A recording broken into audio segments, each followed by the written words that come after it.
your speech, you thanked your mother as Yeah. Can you speak to the importance of her in your life and making you the actor and the person that you are today? Yeah, I mean, she raised 7 kids pretty much by herself, and she had a kid every 2 years. I have 2 young ones. I have, my wife and I are parenting together, and we have some help, and we feel like we're drowning. I have no idea how my mom did it, and she is. She raised us in basically a studio apartment, and I don't know how she did it. So it's just like, it's amazing, and I obviously wouldn't be here without her, not just because of the sex she had with my father, but but for the woman she is. And for having sex with my dad. You don't hear me thanking my dad. In your speech, you mentioned you never thought this moment would come and that you were at the Golden Globes. Shit, did I say that? Yeah. God, it's a blackout. I just was like, go up there, say thank you, thank my mom, thank my wife, and get out. So now that it's finally here and you actually won, what does this moment mean to you? More than I thought, because it's that thing 20 or plus years ago was a really nice moment that passed, and I sort of thought, okay, that was it. That was a nice moment, and I just didn't think that it was something I wanted. And then being in the room was like, it was just really nice. And I also, again, sitting at the table, not winning this, I thought, yeah, that's fine. This is great. I'm just really happy to be. I didn't think that was something I wanted, and then being on the stage is like, this is actually kind of nice, especially having been doing this for a long time. It's not something I realized I wanted until, I don't know. It was a nice moment. I think I mentioned that. I don't know. I'll have to watch back. I noticed this week there's some props on auction from the show. I heard about that.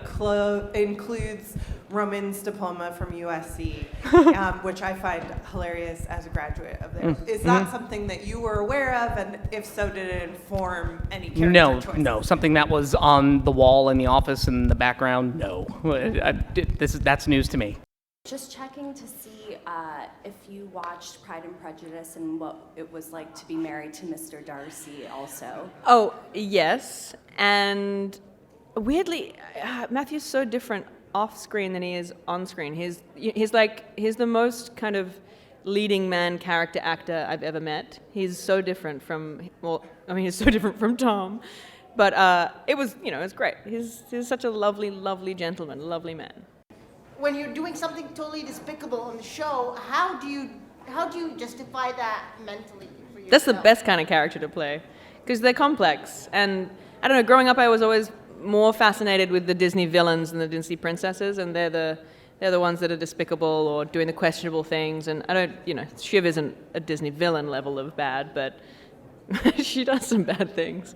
But that's the fun part, that's like finding a way to make it justifiable in her own mind. As you stop for a moment and you think now, right, Succession's no more, what will that mean for your everyday life of fans talking to you about Tom, about Brian, about all the characters? Because there's been a real on-the-street interaction with fans of you about your character and people really wanting to investigate that. A little bit, but it's usually it's sort of stopping for selfies and, there's not that much dialogue between me and random strangers on the street. So, but I would just miss the show, and it's very gratifying that it landed in such a way and everybody loved it, So I'll miss that. But yeah, it's always thrilling when you do a piece of work. You never know how it's going to go down, but people love it. My question for you is, when you saw on the script that you were going to be taking over the company, what was your first reaction? I didn't actually see in the script. I went and had a conversation with Jesse. Jesse had said to all of us, if you want to, like at the beginning of season 4, he said, if you want to know what happens, come and see me. Otherwise, you can carry on in ignorance. And I did for about 4 or 5 episodes, and then I thought, no, I'd like to know. So I went and had a chat with him, and he told me.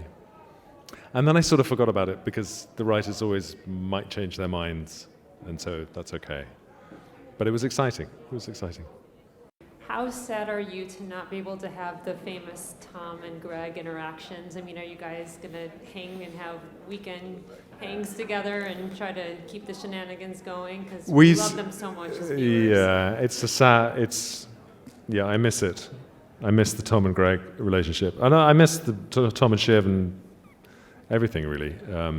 But we stay, we're friends and we stay in touch, and so it's good fun. We can have our own private Tom and Greg moments. Who's the tallest in the cast and crew? Me. You? Yeah. Okay, Thank you. No further questions. Help me.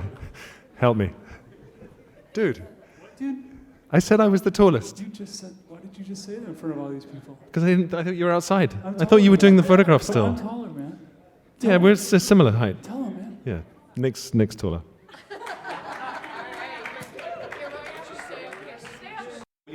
What will you take with you? Of Jerry. Of Jerry. Yeah. I took the wardrobe. Actually, I took that divan Oh, you did? that you used to lie on upside down. I don't think that's what they mean. That's not what you they know. mean. Well, I think that Jerry was a very plucky and steely person, which I might be plucky, but I'm not very steely, and she always lands on her feet, and I hope I keep that. Someone else go now. Someone. I don't know how to answer that. I don't know. Sarah? Similar. Shiv was tougher than I am, and I've learned to be a little tougher than Shiv. Shiv isn't a pirate, though. Oh! Sarah's like, what? Now you tell me! Just curious to hear the cast reaction when they read Connor's writing on the script. I know that was a very impactful moment for fans, so curious to see how you guys processed that. We knew before that that Logan was going to depart. In episode 3, I think he told us before that at the first read-through of that season, right? Mm-hmm. So, I mean, it is funny to hear it and then to go through it. It's two different things. One thing that was different for me doing it was, and we would always try and stick to the script with any script, but I felt like in Connor's wedding, it was written so perfectly with all the punctuation. There was more attention for me just as an actor, focusing on the punctuation of how Jesse had written things, because there were so many things that were not on the page that were suggestions of what what the character was about to say, that I found that really fun to work out and stick to as well. Interesting. There you go. I'm interested. I hope you are.